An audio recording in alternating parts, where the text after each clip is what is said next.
You have made it up to Basilique du Sacré-Cœur, Montmartre's beautiful basilica.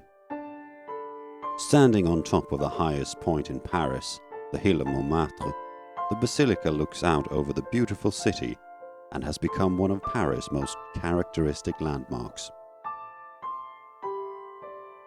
This Roman Catholic basilica is by many perceived to be an old basilica, much in the same way as Notre-Dame de Paris, but this is not the case.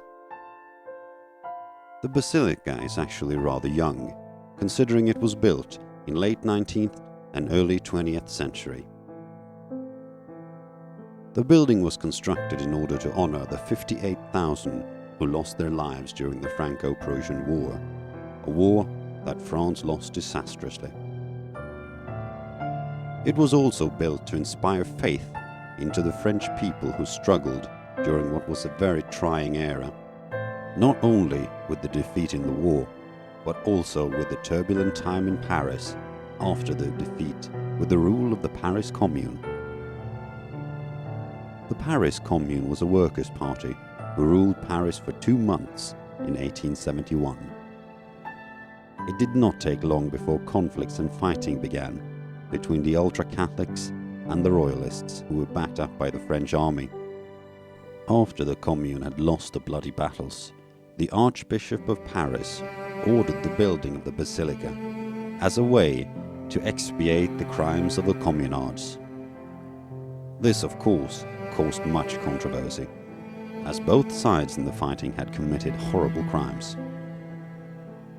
One Parisian called it a lunatic's confectionery dreams, and an offended Zola declared it the Basilica of the Ridiculous. Montmartre had been the site of the Commune's first rebellion, and the hill a religious site for a long time, so the place for a new basilica was obvious. Even though the basilica had a somewhat troublesome history, it is today loved and adored by almost all Parisians. The architect of this beautiful piece was Paul Abadie, who won the architect competition after beating 77 other architects. As you can see by looking at the basilica, its architectural style is very different compared to other churches in Paris. Instead of being of neoclassical or Gothic style like Notre-Dame de Paris, the Sacré-Cœur is inspired by Eastern Byzantine architecture. The most obvious sign of this is the fact that the basilica is domed by 3 big domes. Before construction started, a law of public utility was passed to seize land at the summit of Montmartre, and in 1875 the foundation stone was laid.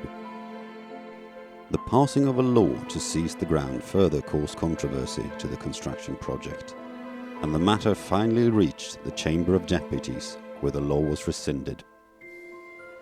However, by this stage the construction of the basilica had come such a long way that it was allowed to be finished. The architect Abadie never got to see his basilica finished, as he died not long after the foundation stone had been laid. 5 other architects carried on with his plans, and the basilica stood finished in 1914. 39 years after the start of the construction. However, due to the interference of the First World War, the basilica was formally dedicated later in 1919.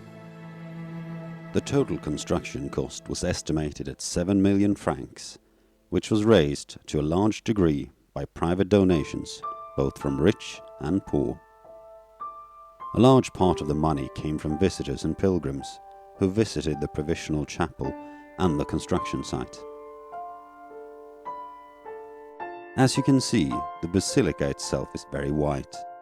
The Sacré-Cœur is built of travertine stone quarried in Château Landon. The frost-resistant stone constantly exudes calcite, which ensures that the basilica remains white even with weathering and pollution.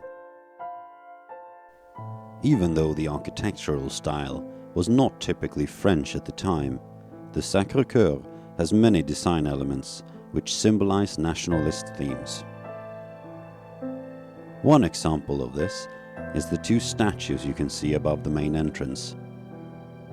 If you stand in front of the church and look towards the entrance, you will have the French national saint Jeanne d'Arc to your right and King Saint Louis IX to your left.